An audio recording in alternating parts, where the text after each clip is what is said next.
وہ 1000 نوافل پڑھ کے بھی کہا کرتی تھی تیری رات ختم ہو گئی، سجدہ مکمل نہیں ہوا. لیکن امت کا حال ذرا دیکھو، آج امت کے پاس 5 نمازیں پڑھنے کے لیے بھی وقت نہیں ہے.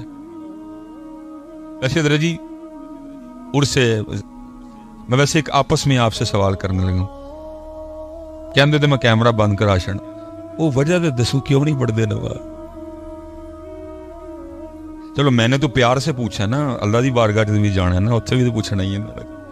یہ آپ اور آپ کے نعت کھائیں ہو کہ جی جب میں کیا جہنم میں میرا سایہ بھی نہ جائے گا، اور لتر مارنے ایویں مارے نہ جائیے ہونا پچھے لگ کے کتے.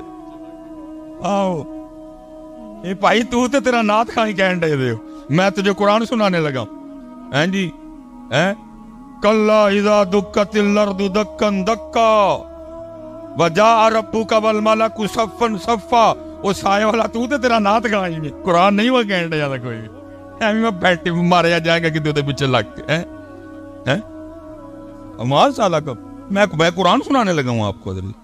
یہ بھائی تیرا بھائی نعت کھائیں انہوں پوچھ لیں کتے بہ کے میاں جی قرآن جتے لکھیا نہیں، کتھوں جناب نو ہے گل آئی ہے کہ جہنم میں نہیں میرا سایہ بھی نہ جائے گا. قرآن کہہ رہا ہے اذا زلزلت الارض زلزالها واخرجت الارض اثقالها. قرآن اذا السماء انفطرت وَإِذَا الْكَوَاكِبُ انْتَثَرَتْ وَإِذَا الْبِحَارُ فُجِّرَتْ وَإِذَا الْقُبُورُ بُعْثِرَتْ عَلِمَتْ نَفْسٌ مَا قَدَّمَتْ وَأَخَّرَتْ. قرآن حضرت جی قرآن. اور پھر قرآن کہہ رہا ہے سورہ مدثر، جنتی جنت میں، جہنمی جہنم میں. اب قرآن کہتا ہے جو جنتی ہیں وہ جہنمیوں سے پوچھیں گے فی جنتی یتساءلون عن المجرمین. وہ کیا کہیں گے ما سلککم فی سقر. بھائی کیوں جہنم چاہ گئے، کیوں سڑن دے دے ہو میاں نعت خان، میں کیا میرا سایہ بھی. لیکن قرآن کہہ رہا ہے جہنم میں. او بھائی اب کافر سے تو نہیں نہ پوچھنا مسلمان نے. فی جنتی یتساءلون عن المجرمین ما سلککم فی سقر. کیوں جل رہے ہو آگ میں، کیوں آ گئے جہنم میں؟ کہتا ہے جہنمی جہنم میں آنے کی سب سے پہلی وجہ کیا بتائیں گے؟ وہ کہیں گے قالوا لم نک من المصلین، ہم جہنم میں اس لیے آئے کہ ہم نماز نہیں پڑھتے تھے. یہ قرآن سنایا میں نے تجھے کہ پتر ذرا دھیان کریں.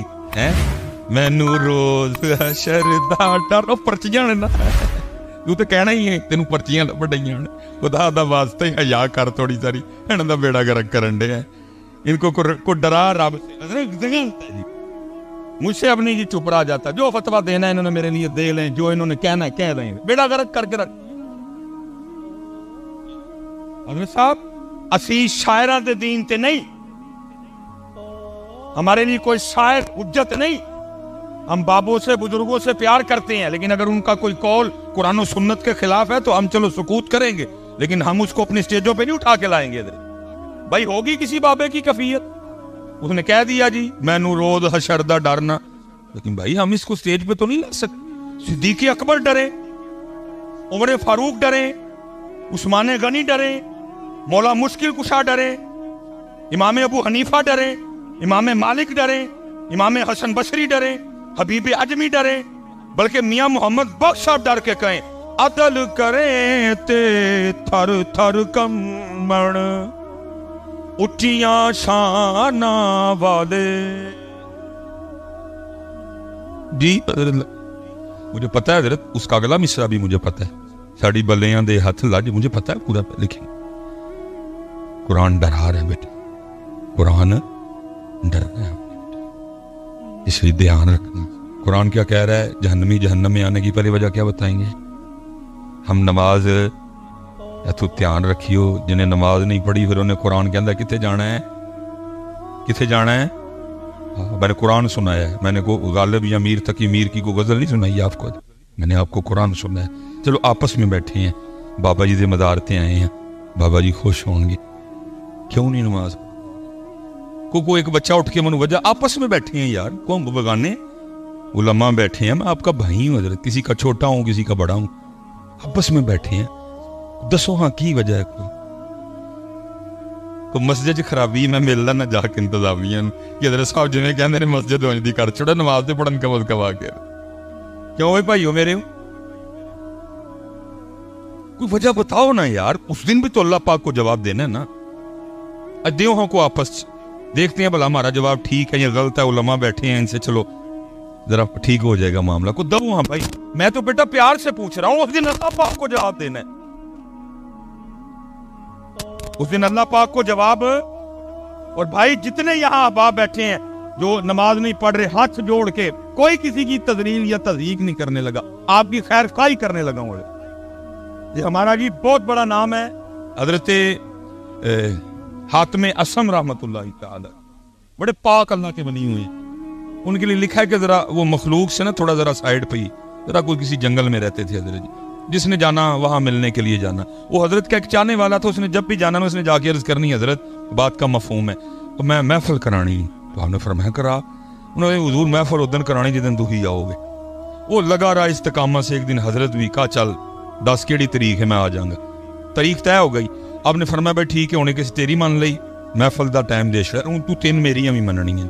उसने कहा हुजूर वो क्या? फरमाया पहली शर्त यह है कि जहां मेरा जी चाहेगा मैं वहां बैठूंगा। उसने कहा ठीक है, जरा हजरत कुर्सी सुर्सी ते नहीं बैठणगे, हजरत जरा जमीन ते बैठ जाएंगे, ठीक हो गया। फरमाया जो मेरा जी चाहेगा मैं खाऊंगा, तेरा पाबंद नहीं। उन्होंने कहा हजरत जरा मुर्गन खाने नहीं खाएंगे, सादे खाएंगे, वो भी हो गया। फरमाया तीसरा मैं उधर जो कहूंगा तुम सबको करना पड़ेगा। उसने कहा हजरत ये भी ठीक हो गया। वो दिन आ गया, जिन्होंने तो जाके हजरत की जियारत की सी तो की सी, जिन्होंने नहीं की उनको भी पता चला हजरत हातिम असम आ रहे हैं, वो भी आ गए सारे। जब हजरत आए ना तो हजरत जूतियों में बैठ गए। उन्हें बड़ा किया, हजरत मैं कुर्सी शुर्सी नहीं रखी, जमीन पे कपड़ा पाया। फरमाया ना मैं थे बहने। महफिल खत्म हो गई, लंगर शुरू हुआ। हजरत ने अपनी जेब से जौ की रोटी का कुछ टुकड़ा निकाला, आपने खाना शुरू। उसने अर्ज की हजरत मैंने ये सारे खाने आपके लिए पकाए हैं, सारे तो आपके सदके से खाएंगे। फरमाया ना भाई असी उन्ना की खाना है। तीसरा जब आया ना, आपने फरमाया था जो कहूंगा वो। हजरत ने फरमाया भाई दुध वाले दी ना वड्डी जड़ी कढ़ाई नहीं हुंदी वो लैके आओ, लाई गई। फरमाया इसके नीचे चूल्हा बनाओ और आग लगाओ, लगा दी गई। फरमाया खूब आग भड़काओ, खूब भड़काइए। फरमाया कढ़ाई पुट्टी रखो, रख दी। फरमाया इतनी आग भड़काओ कि कढ़ाई भी आग बन जाए। जब कढ़ाई सुर्ख हो गई ना, हजरत ने जूती उतारी और कढ़ाई पे खड़े हो गए। फरमाया जौ की रोटी का एक खुश क्या क्या नीचे आ गए। जितने महफिल में लोग थे ना, फरमाया इस कढ़ाई पे नंगे पैर खड़े होके यहाँ जितनी रोटियां, जितनी बोटियां, जितने चावल, जितनी खीर, जितने गिलास पानी पिया, सब हिसाब तो लोगों की चीखें निकल गई। जरूर ये तड़ी करामत, ये अल्लाह की मेहर है कि आप इस आग नमा कढ़ाई पे खड़े हो गए। फिर आपने बड़े तरीके से सलाह फरमाई। फरमाया यार आज इस कढ़ाई ते इस आग ते खलो के तुम एक महफिल का जवाब नहीं दे सकते, और कल वो आग जो इस आग से 10 गुना तेज होगी, खड़े होके अपनी सारी जिंदगी का हिसाब कैसे? जवाब तो पुत्र देना ना उधर कि क्यों नमाज, क्यों भाई काके हो आपस में बैठे थे बोलो तो कोई हो ज़हन में जी मैं तो नहीं पढ़ता, उलमा बैठे हैं पूछ लेते हैं भला इनसे वजह ठीक है कि गलत है। हाँ ना काके हो 24 घंटे मिलते हैं दिन और रात को डाल के 24। मैं कहता हूँ हजरत जी मैं कभी सियालकोट में हूं ना तो फजर की इमामत करवाऊं तो आज तक जितनी बड़ी सूरतें हैं ना, सूरह मुज़म्मिल मैंने मुकम्मल पढ़ी है, सूरह रहमान, सूरह यासीन शरीफ मैंने कभी भाई आता है आजमाइश ना हो जाए, सूरह मुज़म्मिल 2 रकतों में। लेकिन उधर भी सलाम फेर के ना सबसे पहले मैं घड़ी देखता हूँ भाई कितने मिनट की जमात हुई। जो आज तक हमारी सबसे लंबी जमात गई है ना वो तकरीबन 14 मिनट की गई है। मैं इसलिए अपनी फजर काउंट कर लेता हूँ। मैं कहता हूँ जी 24 घंटों में से फजर को हम दे देते हैं 20 मिनट, ठीक है जी। जोहर को दे दिए 15 मिनट जी, कितने बन गए 35 मिनट। असर को दे दिए 10 मिनट, मतलब मैं बड़ा खुला डुला टाइम दे रहा हूँ, कितने बन गए जी 45 मिनट। मगरिब को दे दिए हमने हजरत जी फिर 15 मिनट, कितना टाइम बन गया जी 60 मिनट। इशा को हमने दे दिए 20 मिनट, कितना बन गया जी। अब मैं आपसे खुद से भी सवाल करने लगा हूं, यार इतना ही काम खराब हो गया कि हमारे पास अपने अल्लाह के लिए 24 घंटों में से 80 मिनट भी नहीं रहे। हजरत इतने हालात खराब हो गए कि हमारे पास अपने अल्लाह पाक के लिए 24 घंटों में से 80 मिनट भी नहीं रहे। अल्लाह बाकी हजरत जी जो 22 घंटे 40 मिनट है तेरे, वजअलना नौमकुम सुबाता, रात आ सो आई है सो जा। वजअलना नहारा माशा, दिन आया है काम कर, इसने रोका। दादी के घर जा, नानी के घर जा, भाई को मिलने जा, बहन को मिलने जा, ससुराल जा, ननियाल जा, ददियाल जा, मुमानी के घर जा, चाची के घर जा, खाला के घर जा, दोस्त के पास जा, किसने मना किया? 22 घंटे 40 मिनट तेरे हैं बच्चिया, लेकिन 80 मिनट 80 मिनट खुद ही कह रहे हो अल्लाह की हैं, फिर देते भी नहीं ना। इनका पैगाम ये था।